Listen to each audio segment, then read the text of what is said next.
Hey everyone, welcome back to the channel. In this video, I'm going to show you how you can change your password on Binance. So on Binance, you want to go to your profile icon and then go to security, and it will then take you into the back end of your profile. Here what you can do is you can simply scroll down and you should see login password.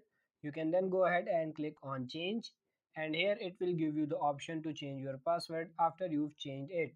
You can't withdraw for 24 hours, so I'm going to enter my password. So I'm going to enter my old password here, and I'm going to enter a new one. After you've done that, you can then click here where it says confirm changes. It's then going to send a verification code to your phone or your Google authentication. Once you've done that and you've entered it in, it's redirect me now. I can then go ahead and re-log in to my account with my new password. It's logged me out and I can just go ahead and log back in again. So that's it. I hope this video was helpful. If it is, like it and subscribe to the channel. Thank you.